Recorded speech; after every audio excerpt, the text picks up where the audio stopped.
사도행전 21장 27절부터 36절까지의 말씀입니다.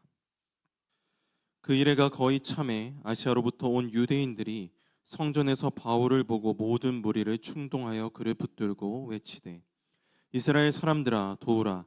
이 사람은 각처에서 우리 백성과 율법과 이곳을 비방하여 모든 사람을 가르치는 그 자인데, 또 헬라인을 데리고 성전에 들어가서 이 거룩한 곳을 더럽혔다 하니, 이는 그들이 전에 에베소 사람 드로비모가 바울과 함께 시내에 있음을 보고 바울이 그를 성전에 데리고 들어간 줄로 생각함이로라.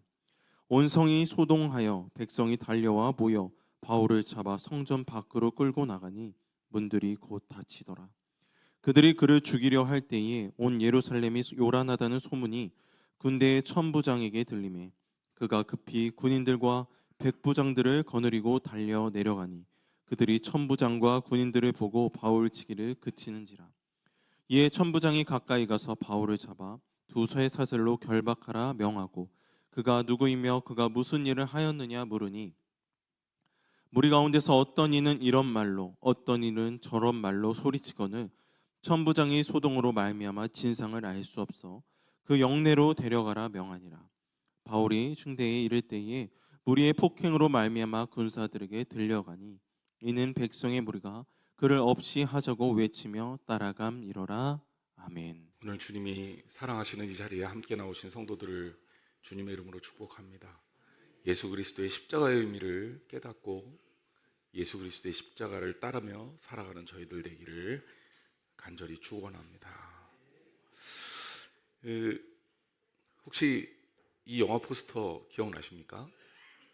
너무 유명한 거라 다 아시죠? 적어도 영화는 안 보셨어도 이 노래는 들으셨을 거예요. Let it go, let it go. 그 다음에 이제 무슨 말인지 모르니까 이러고 부르고.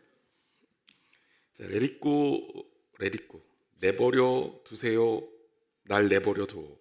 그 다음에 뒤에 나오는 가사가 이런 뜻입니다. Can't hold it back anymore. 더 이상 나를 붙잡지 말아줘. 그냥 나 내버려 둬. 이런 뜻이에요. 이 겨울왕국이라는 너무나도 유명한 애니메이션 영화의 주제가 뭘까?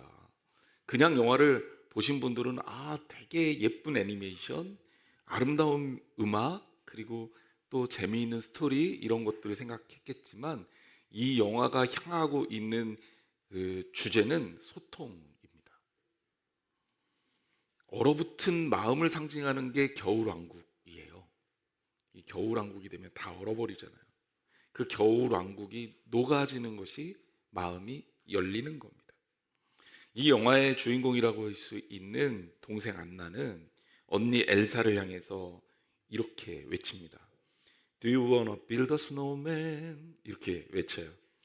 너 나랑 같이 문사람 만들어 줄래? 어렸을 때 그랬잖아. 그 꼬마 때 그렇게 문을 매번 저 문 앞에서 두드립니다. 시간이 지나도 언니는 문을 열어주지 않아요. 이게 그 영화가 가지고 있는 상징의 힘입니다. 그리고 영화의 중간에 이런 노래가 나와요. 그 안나의 사랑하는 남자를 만나서 같이 노래 부르는 장면인데 그 장면에는 이런 가사가 나옵니다. Love is an open door. 사랑은 열린 문이야, 이런 뜻이에요. 그리고 그 중간에 보면 이런 가사가 쭉 이어져요. All my life. 내 삶은 내 생의 전부는 has been a series of doors in my face. 그러니까 문들로 내 눈앞에는 문들로 가득 차 있었다는 거예요. And then suddenly I bump into you. 나는 갑자기 너를 이렇게 쾅 하고 부딪히는 느낌으로 만났어. 이런 얘기죠.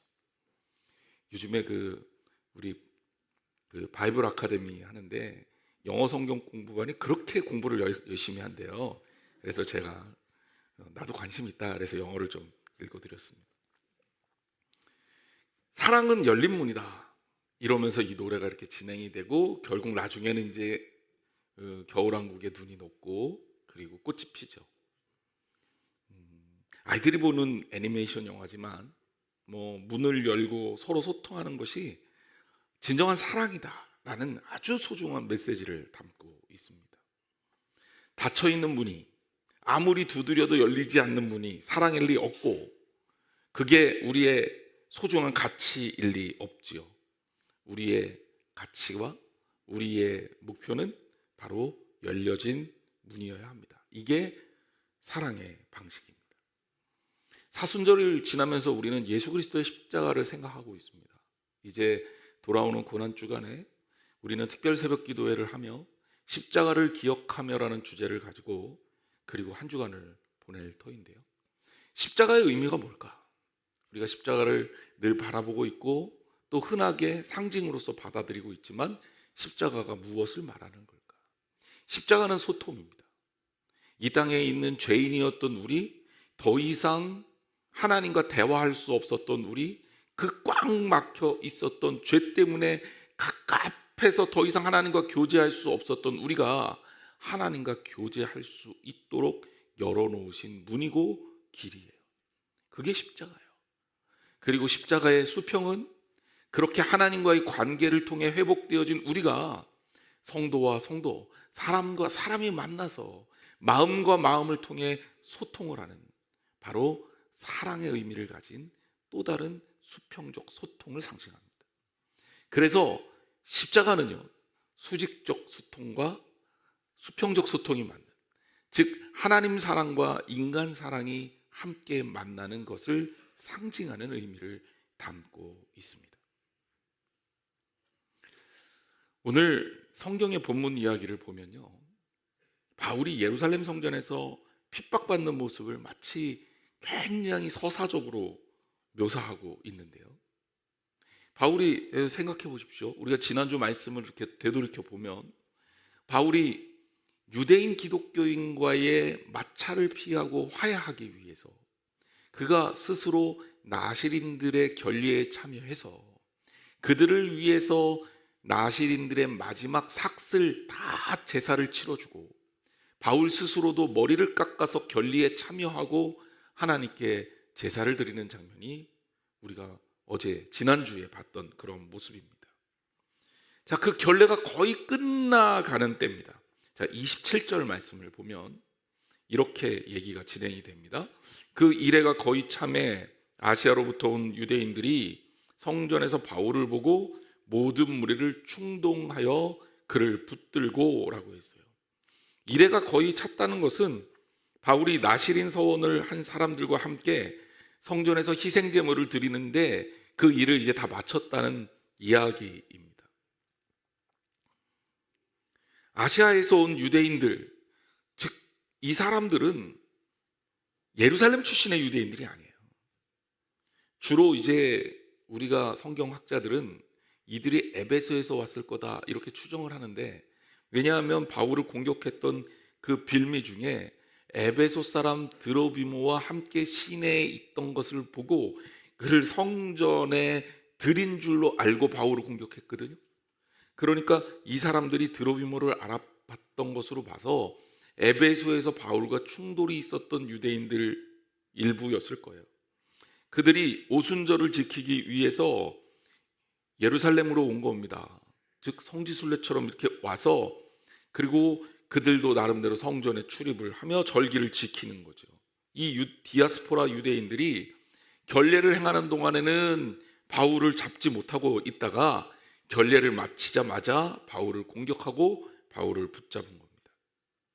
근데 바울을 붙잡은 이유가 있어야 될 거 아니에요. 멀쩡한 사람을 데려다가 폭행을 하고 린치를 가하면 말도 안 되는 얘기 아닙니까? 그래서 바울을 붙잡은 이유, 바울을 이렇게 붙잡아서 문제를 삼은 이유를 이들이 이렇게 설명합니다. 28절과 29절 말씀입니다. 아예 소리를 질러 외쳤다 그랬어요. 외치되 이스라엘 사람들아 도우라. 이 사람은 각처에서 우리 백성과 율법과 이곳을 비방하여 모든 사람을 가르치는 그 자인데 또 헬라인을 데리고 성전에 들어가서 이 거룩한 곳을 더럽혔다 하니 이는 그들이 전에 에베소 사람 드로비모가 바울과 함께 시내에 있음을 보고 바울이 그를 성전에 데리고 들어간 줄로 생각함이러라 그랬어요. 그러니까 이스라엘 사람들한테 그들이 외치기를 이 바울이라는 사람은 우리 백성과 율법과 이 성전을 비방했을 뿐만 아니라 심지어 이방인을 데리고 성전에 들어갔다. 그래서 이 거룩한 성전을 더럽혔다. 이걸 어떻게 하느냐? 그들이 전에 에베소 사람 드로비모를 어디서 봤다? 성전에서 봤다? 아니라 시내에서 봤는데, 시내에서 드로비모를 봐놓고 바울이 이 드로비모를 성전에 들였을 것이라고 우기고 있는 거죠. 즉 바울을 붙잡으면서 두 가지의 주장을 내세웁니다.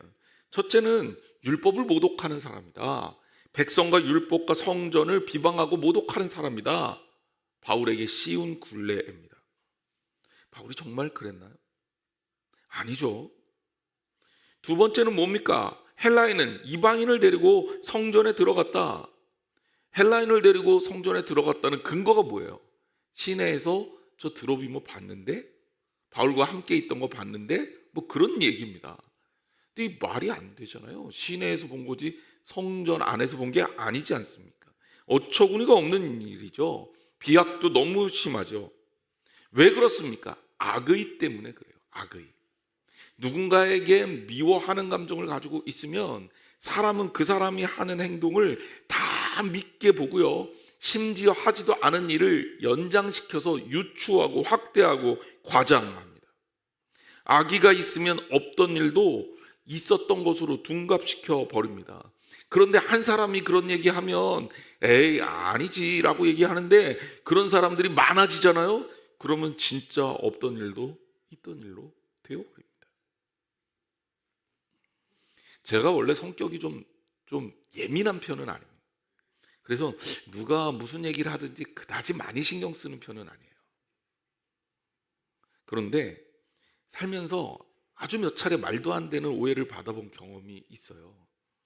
그럴 때는 정말 억울해서 어디 가서 하소연도 못하고 정말 속이 터지더라고요. 바울은 게다가요, 오해만 받고 끝난 게 아니라 공격까지 당하잖아요. 자, 우리가 이 장면을 보면서 한편으로는 이게 좀 너무 심한 거 아니야? 라고 얘기하지만, 이 일 때문에 바울을 죽이려고 했던 이들의 의도를 생각하면서 이게 뭐 그렇게 큰 죄인가? 뭐 이런 생각도 듭니다. 바울이 쓴 누명은 분석해 보면 두 가지예요. 첫째는 율법에 대한 모독입니다. 율법을 모독했다 이거예요. 우리 백성을 모독했다 이거입니다. 둘째는 성전에 대한 모독이에요. 율법 모독한 거, 그거 율법 모독했으면 화날만 하네, 우리 이해할 수 있어요. 한데 바울이 율법을 모독했습니까? 언제 어떻게 모독했습니까? 바울이 한 거는요, 이방인들한테 할례 안 받아도 된다 이런 얘기는 했어요. 유대인들한테 율법 지키지 마, 할례 받지 마 이랬으면 난리가 나는 건데, 여러분 생각해 보세요. 이방인들한테, 유대인 아닌데 유대인의 법례를 지켜라 이렇게 얘기하는 게 더 이상한 거죠. 유대인들 아닌 사람들한테 할례 받지 마 이렇게 얘기한 게 이게 뭐가 잘못입니까? 이게 율법에 대한 모독입니까? 아니, 게다가 디모데를 보면 디모데는 사실 헬라파 유대인이긴 했지만 혼혈이란 말이에요. 그러니까 당연히 디모데는 할례 안 받았죠. 근데 바울이 데려다가 디모데 할례도 받게 합니다. 근데 이런 사람이 율법을 모독합니까? 말도 안 되는 얘기입니다. 게다가 그래 율법 모독한 거 말이니까 오해해서 들을 수도 있어. 근데 성전에 드로비모를 데리고 들어갔다? 여러분, 본 사람 아무도 없어요. 본 거는 시내에서 바울을 본 거예요. 드로비모와 함께 있는 걸. 근데 그걸 뒤집어 씌워요? 게다가 성전에 이방인 한 명 데리고 들어간 게 맞아 죽을 정도의 죄입니까? 그런데 놀랍게도요, 유대인의 율법을 모독하면 맞아 죽을 정도의 죄고요, 성전에 이방인 한 사람 데리고 들어가면 맞아 죽을 정도의 죄에 맞아요. 이 당시 상황을 좀 설명을 해드릴게요. 우리가 좀 알아야 될 부분이 있습니다. 이 당시의 성전은 헤롯 성전입니다. 헤롯 성전의 구조는 이렇게 돼 있어요. 이거를 좀 굉장히 좀 축소한 모형인데요, 저기 뾰족 튀어나온 여러분 보기에 오른쪽 끝에 뾰족 튀어나온 건물 있죠? 이건 안토니오 요새로 성전하고는 상관없고요. 이 로마 군인들이 거주하는 곳입니다. 이게 되게 중요한 역할을 하는 곳이고요. 그리고 가운데 있는 건물이 성전입니다. 자, 이 성전을 3D 단면을 평면으로 좀 바꿔볼게요. 그럼 여러분들이 좀 더 쉽게 이해할 수 있을 텐데, 안토니오 성체가 오른쪽 끝에 있고요. 가운데 성전이 있는데, 자, 여기 황금문이라는 곳으로 이렇게 싹 들어가면 그러면 마당이 나와요. 이 마당의 이름을 뭐라고 부르냐면 이방인의 뜰이다, 이방인의 마당이다, 이렇게 부릅니다. 젠타일스 콧얏 이렇게 얘기하는데, 여기가 이방인들이 들어갈 수 있는 장소예요. 그런데 성전 안으로 들어가려는데 성전 안으로는 이방인들은 못 들어가요. 성전 안에 문을 열고 미문으로 들어가게 되면 그러면 맞이하는 이 마당이 하나 더 나와요. 이 성전 안에 있는 마당을 뭐라고 부르냐면 여인의 뜰이다, 이렇게 불러요. 여인의 뜰이라는 것은 유대인인데 여인인 사람들이 여기까지 들어갈 수 있어요. 그리고 문을 하나 더 열고 들어가면 그때는 뭐가 나오냐? 유대인의 뜰이 나옵니다. 유대인 남자들이 들어갈 수 있는 마당이에요. 딱 여기까지밖에 못 들어가요. 그리고 유대인 남자들도 못 들어가는 그 성전 안쪽으로 들어가면 거기는 제사장의 뜰이 나옵니다. 제사장들만 들어갈 수 있습니다. 그러니까 성전은요, 하나님께서 지으신 거룩한 건물이지만 율법에 의하면 철저하게 구역적으로 제한을 걸어놨어요. 이방인이 들어갈 수 있는 장소, 유대인 여인이 들어갈 수 있는 장소, 유대인 남자들만 들어갈 수 있는 장소, 그리고 제사장들이 들어갈 수 있는 장소. 마당을 중심으로 해서 출입 제한 구역이 나뉘어 있는 겁니다. 이방인들이 성전 안으로 들어가는 게 얼마나 무시무시한 일이냐면요. 자, 문을 하나 보여주세요. 성전 안으로 들어가는 옆문이 있습니다. 이 옆문은 칸막이용 문 비슷한 건데요, 1.4m 되는 문이에요. 그래서 이 안에가 이렇게 보면 보일 수도 있는 그런 문입니다. 그런데 이 칸막이용 문은 이방인들의 출입을 금지하는 문이에요. 그리고 이 문 옆에 벽에는 이런 글이 써 있습니다. 헬라어니까 못 읽으시겠죠? 이 글이 헬라어하고 라틴어로 이렇게 써 있는데, 이 글의 내용이 뭐냐면 이방인이 이 안으로 들어오면 성전을 모독했다는 혐의로 죽음에 처할 것이다, 사형에 처한다는 그런 문구입니다. 이게 헬라어하고 라틴어하고 동시에 크게 써서 여기 붙여져 있었습니다. 당시에 사형을 시킬 수 있는 권한은 유대인들에게 없었어요.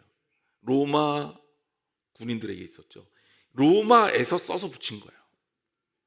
이 성전은요, 로마에서 유대교를 어느 정도 인정해 주면서 성전에 대한 유대인의 비율을 맞춰준 거고요. 유대인들의 이 성전에 대한 차별을 두는 것에 대해서 굉장히 예민하니까 그것을 인정해 준 거예요. 그러니까 난리가 난 거죠. 바울이 율법을 모독하고 성전을 모독했으니 졸지에 유대인들이 제일 싫어하는 죄를 지어서 죽을 죄인이 된 겁니다. 온 성이 소동하고 백성들이 달려와서 바울을 성전 밖으로 끌고 나가는데, 바울을 성전 밖으로 끌고 나갔으니까 이제 이방인의 뜰로 데리고 나간 거예요. 그리고 이 아까 보여드렸던 성전 문들이 다 닫혀버립니다.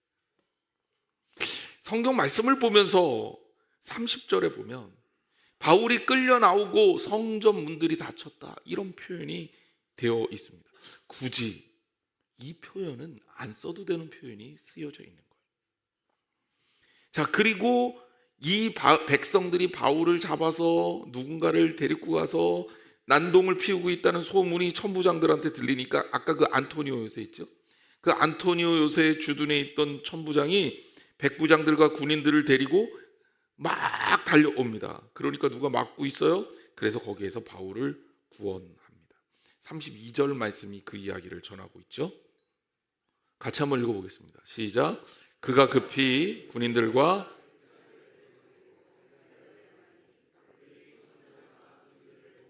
바울치기를 그치는지라 그랬어요.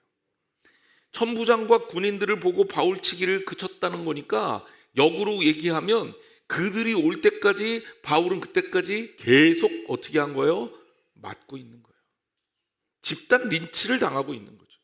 형을 집행하고 말고를 떠나서 조금만 늦게 왔더라면 바울은 맞아 죽을 상황에 놓여 있었던 겁니다. 그게 어디 나오냐? 35절 말씀 보세요. 바울이 층대에 이를 때에 무리의 폭행으로 말미암아 군사들에게 어떻게 했다? 들려가리. 걸어서 못 가는 거예요. 들려가요. 맞아 죽을 정도로 죽기 일보 직전까지 맞은 거죠. 그러니까 들려갑니다. 당시 성전 상황을 다시 한번 좀 살펴보면요. 자, 안토니오 요새가 저쪽에 있고 바울은 이 가운데 있는 성전 안쪽에 있다가 밖으로 끌려 나오고, 그리고 이방인의 뜰 그 층대에서 맞고 있는 거예요. 그리고 성전 문은 닫혀 버렸습니다. 로마 군인들에 의해서 바울이 들려집니다. 결박을 당하고 들려지는데 바울의 상태가 좋지 않아서 그렇게 끌려가는데 바울을 쫓아가며 유대인들은 그를 없애버리라고 소리를 지르며 따라갑니다.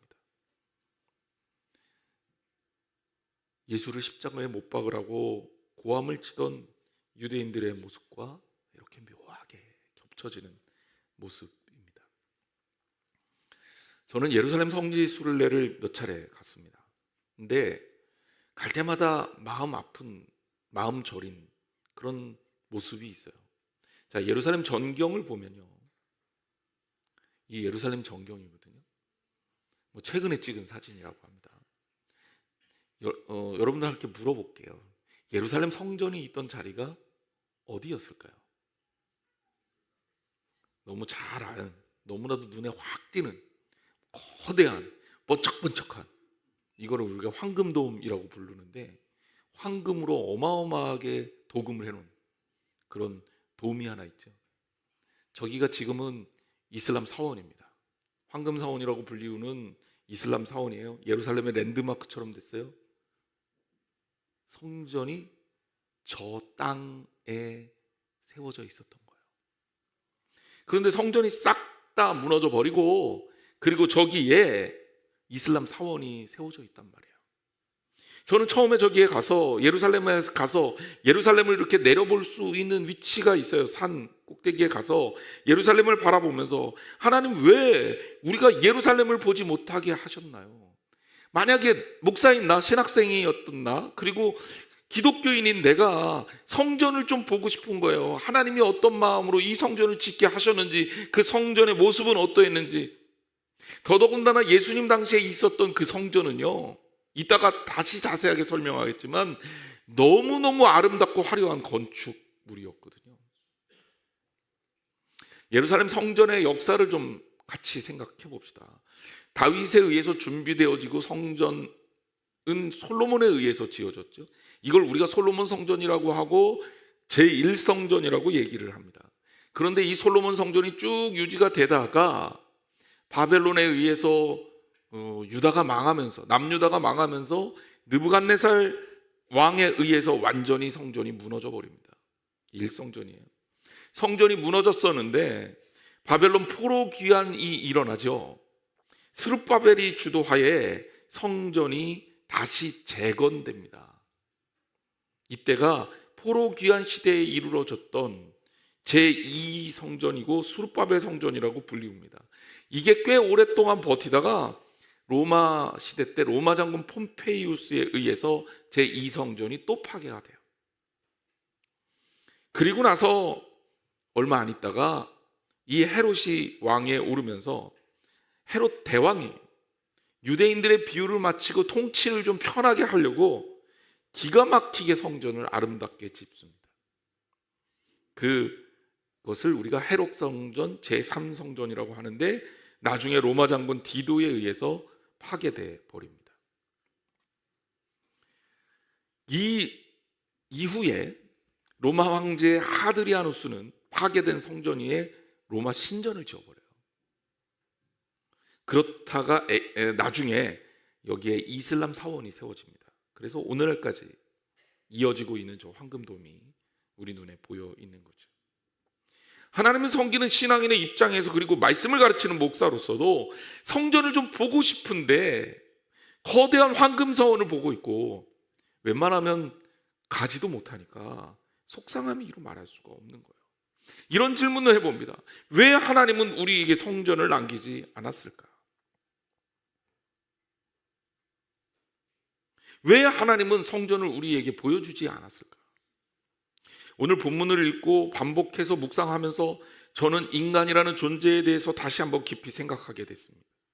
오늘날에도 끊임없이 이루어지고 있는 전쟁의 역사, 자기의 이익을 위해서 관철하기 위해서 끊임없이 자행되는 거짓 성동, 심지어 뚜렷한 역사도 왜곡하고 거짓 역사 왜곡을 계속하는 인간들, 그러면서 하나님 없는 인간이라는 존재가 얼마나 악한지, 그리고 그들이 만들어낸 종교 신념이 얼마나 무서운지, 인간들이 만들어낸 정치 이데올로기가 얼마나 무시무시한지를 목도하게 됩니다.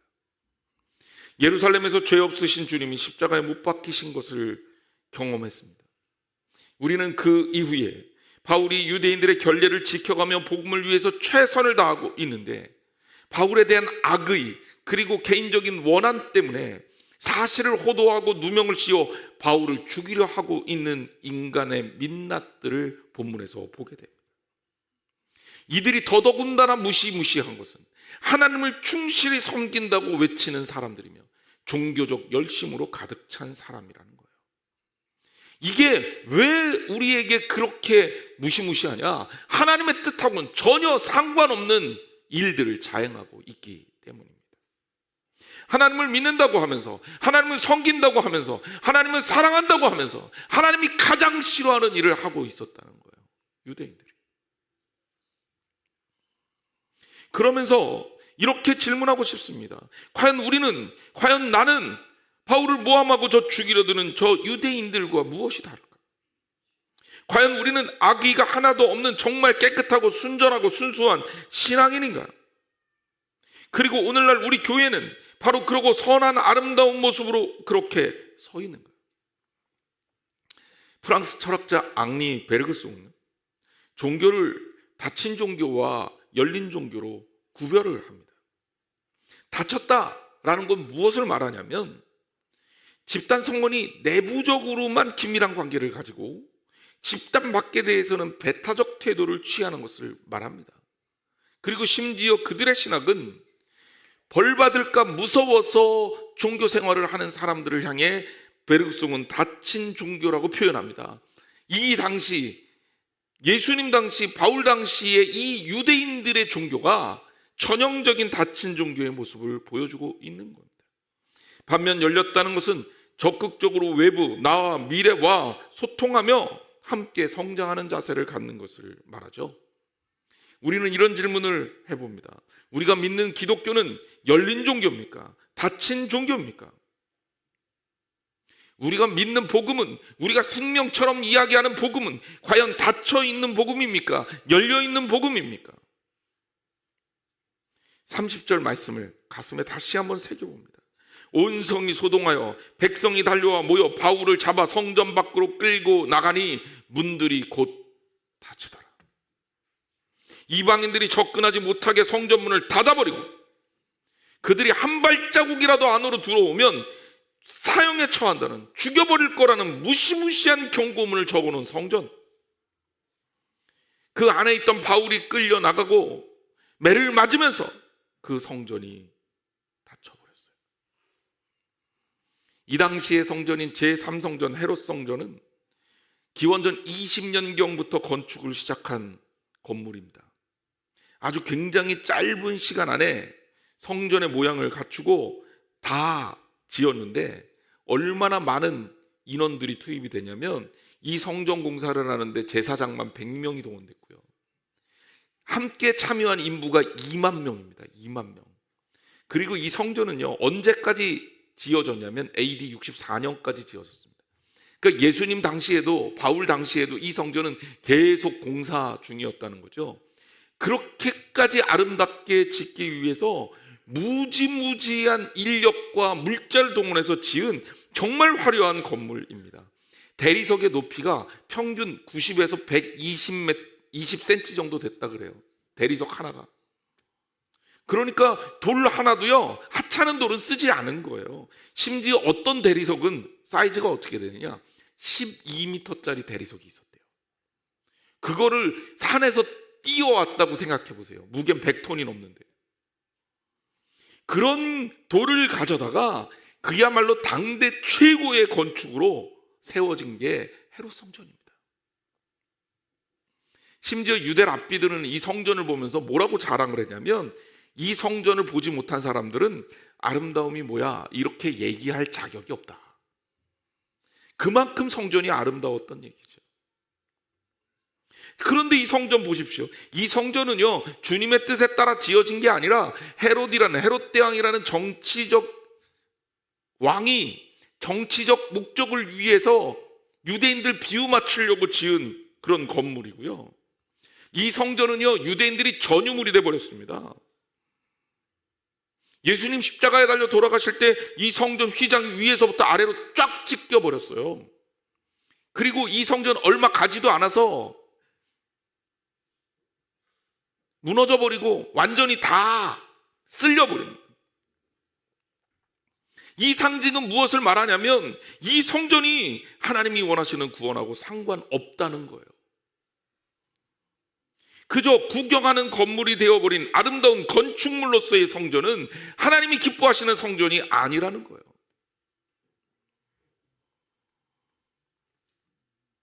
오늘 우리는 어떻습니까?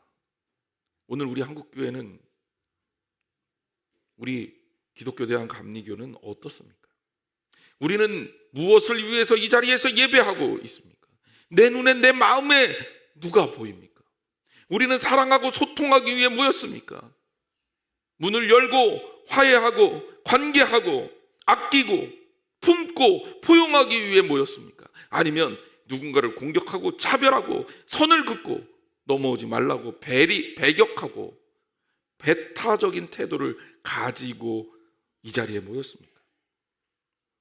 나는 누구보다 나아, 나는 저 사람들보다 나아, 훨씬 더 좋은 사람이야, 남들보다 낫다고 자부심을 가지고 끊임없이 혹시라도 비의도적으로 누군가를 정죄하고 있습니까? 여러분, 여러분의 마음은 과연 닫혀 있습니까? 아니, 열려 있습니까? 사랑은 열린 문이라 그랬잖아요. 복음은요, 여는 겁니다. 닫혔던 마음 문을 열어 서로 사랑하고 소통하고 품어주고 안아주고 공감하는, 그게 복음이에요.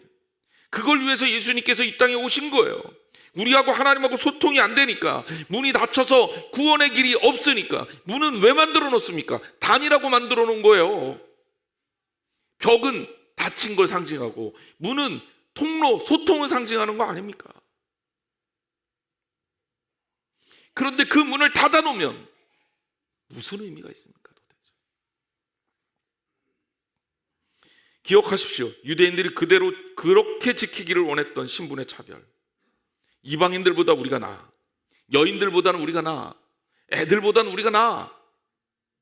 심지어 공공연하게 그런 기도를, 나는 저 이방인들보다 이방인으로 태어나지 않고 유대인으로 태어나게 해주셔서 감사합니다, 나는 여자가 아닌 것에 감사합니다, 이런 기도를 했던 그 유대인들, 이방인들을 접근하지 못하게 이방인의 뜰을 제한하고, 여인들을 접근하지 못하게 여인들의 뜰을 제한하고, 유대인의 뜰과 제사장인의 뜰로 구별되는 이 차별화된 성전이 진짜 하나님의 뜻이 아니었기에 무너져 버린 거예요. 그래서 우리는 더 이상 성전이라는 유적을 볼 수가 없습니다. 그래서 예루살렘에 가면 모스코 사원만 보고 오는 거죠. 예수님이 십자가에 달려 돌아가실 때 휘장이 위에서부터 아래로 찢기고, 예수님이 그토록 안타까워하셨던 구원의 길이 드디어 열리고, 하나님과 우리와의 관계 가운데 막혀있던 담이 허물어지고, 유대인과 이방인의 그 견고하고 간고한 담이 무너져 내린 겁니다. 사랑하는 성도 여러분, 우리 안에 먼저 소통이 있어야 합니다. 마음이 열려져야 합니다. 복음에 대해서 문이 열려져야 합니다. 서로와 서로 간의 관계가 열려져야 합니다. 사랑하고 아끼고 헌신하는 관계가 이루어져야 합니다. 그리고 세상과도 같이 호흡할 수 있는 교회가 되어야 합니다. 교회를 가리켜 장사하는 집이 아니라 만민이 기도하는, 모든 이가 기도하는 집이라고 예수님 말씀하셨어요. 모든 이를 위해서 열려진 성전으로 회복되고 나아가야 합니다. 발을 들여놓으면 함께 살아갈 수 있는 구원의 방주로서의 역할을 감당해야 합니다.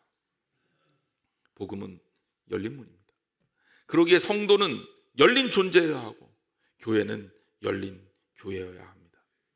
사랑하는 성도 여러분, 이제 우리 닫힌 교회 아닌 열린 교회로 나아가기를 주님의 이름으로 축복합니다. 하나님의 사람으로 하나님의 사랑을 가지고 우리의 한계를 넘어서 벽과 벽을 허물고 함께 주님의 전으로 손잡고 가는 그런 교회를 꿈꿉니다. 여러분, 그런 교회를 세워나가고 일어나가셔서 누구보다도 무엇보다도 하나님이 가장 기뻐하시는 아름다운 믿음의 공동체를 이루시기를 주님의 이름으로 축복합니다. 기도하겠습니다.